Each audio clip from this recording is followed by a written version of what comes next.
pesquisador do Instituto de Economia da Unicamp, Marcelo Manzano.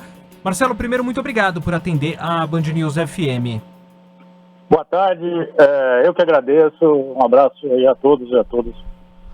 Bom, eu queria começar, a gente entende o que é a recessão, tecnicamente, algumas pessoas também só escutam esse termo recessão e falam, não é bom, a gente está em crise. Mas como uma recessão impacta diretamente na vida das pessoas, no dia a dia de cada brasileiro? O que é o não crescimento de um país, a queda da produção no nosso dia a dia?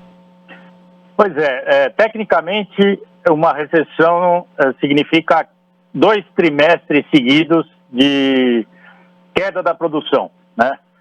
Da renda geral do país. Mas o que a gente está vivendo, na verdade, é um fenômeno bastante mais profundo do que apenas uma recessão, porque já estamos falando aí de uma queda próximo de 10%, né? Comparando ao mesmo trimestre de 2019, já é uma queda de 11%, né? 11,4%.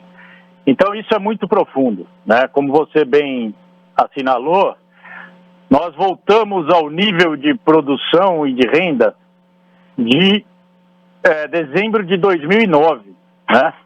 E vamos lembrar que em dezembro de 2009 o Brasil estava ali mergulhado,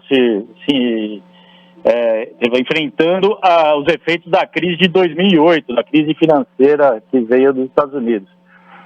Então a gente voltou àquele patamar. É como se a gente tivesse andado para trás ou perdido uma década. Né? É muito grave. E é grave pelo quadro que o país já se encontrava. Né? Vamos nos lembrar que desde 2015 e 2016, quando tivemos uma recessão forte, né? Somados 2 anos deu uma queda de 7,5%, mas desde então o país estava estagnado. Então a gente caiu e ficou estacionado no fundo do poço, vamos dizer assim. Né? O que significa isso na vida das pessoas? Significa menos emprego, a gente está vivendo um recorde de desemprego, jamais vivemos com desemprego como esse no Brasil. Então estamos com aí um contingente muito grande de pessoas desempregadas, um contingente muito grande de pessoas que têm emprego, mas o emprego é insuficiente para que elas mantenham o seu padrão de vida, né? Mantenham as suas condições mínimas de manutenção da família. Então, é muito grave. Diante desse quadro, a gente toma mais um tombo, né? Que é agora provocado aí por conta dessa pandemia que se revela muito grave, né? Um impacto muito grave, e não só no Brasil, mas no mundo inteiro.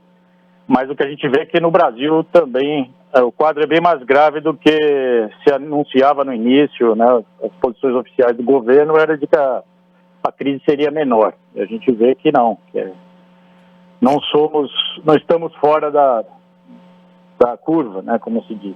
Marcelo, eu queria te perguntar, olhando um pouco para frente, o que a gente pode esperar e como a gente pode se comportar a partir de agora, né? O Brasil tem apostado nos últimos governos em um receituário ortodoxo para tentar recuperar a economia.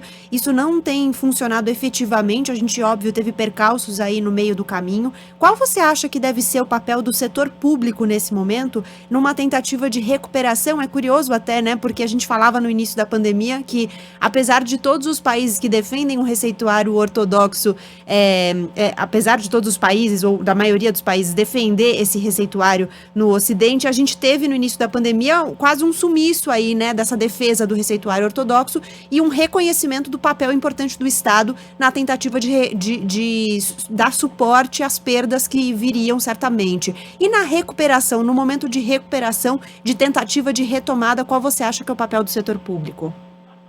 Acho que é excelente essa sua questão, porque esse é o ponto fundamental, né? Vale dizer, assim, eu costumo dar o seguinte exemplo: uma economia nacional, né, um país, é como se fosse um avião que tem 4 turbinas, né, que faz esse avião andar para frente, faz o PIB crescer, o que gera emprego, renda, etc. Quais são essas 4 turbinas?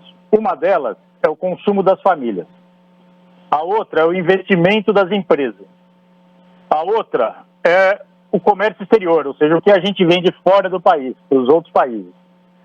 E a quarta é o gasto do governo. A depender de como cada uma dessas turbinas estão acelerando ou estão refreando, isso vai mudar a dinâmica do voo, né, do crescimento do PIB.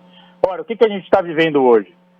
As famílias estão perdendo renda, estão perdendo emprego, e mesmo aquelas que não sofreram abalo na sua renda, que conseguiram manter os seus empregos, estão muito receosas quanto ao futuro. Então elas estão com o freio de mão puxado, elas não estão gastando e dificilmente voltarão a gastar no médio prazo.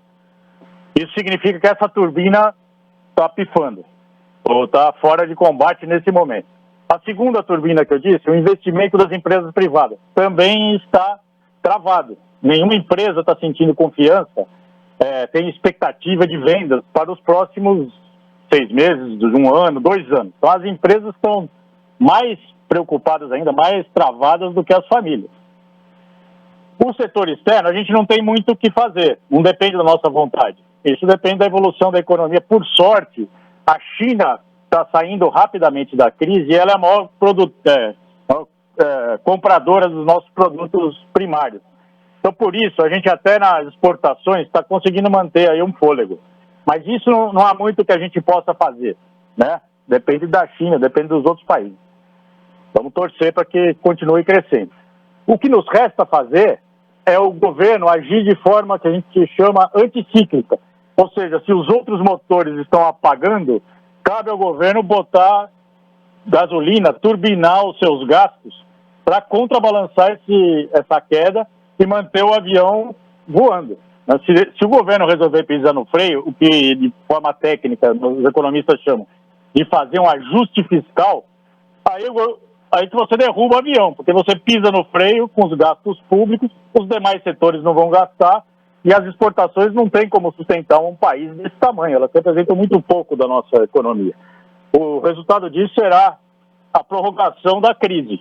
Então a única maneira de sair da crise, neste momento, é expandir os gastos públicos, inclusive com déficit, com dívida, com nova dívida. E é isso que é importante ficar claro, é isso que os países das economias centrais, por exemplo, estão fazendo, né? Só para dar um exemplo, a Alemanha, que é um país reconhecidamente como um país que toma muito cuidado, muito conservador no que diz respeito aos seus gastos do Estado alemão, a Alemanha está gastando quase 20% do PIB, né, fazendo dívida de quase 20% do PIB, para sustentar a economia.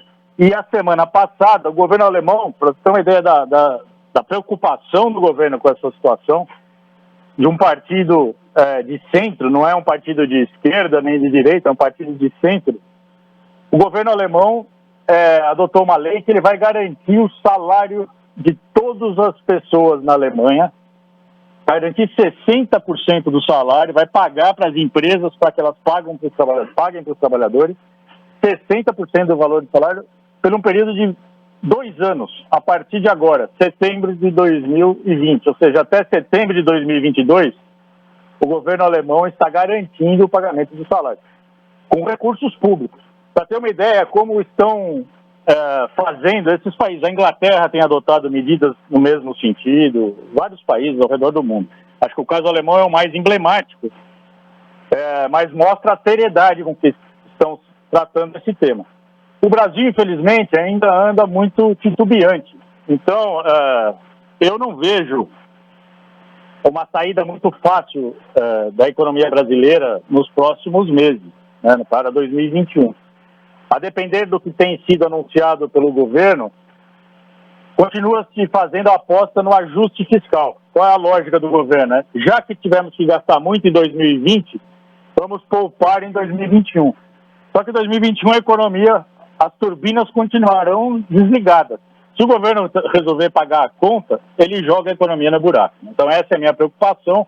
Acho que esse é o debate central no Brasil hoje, que em última instância significa como manter a renda das famílias em um nível minimamente sustentável no próximo ano, nos próximos 24 meses. Esse é o desafio.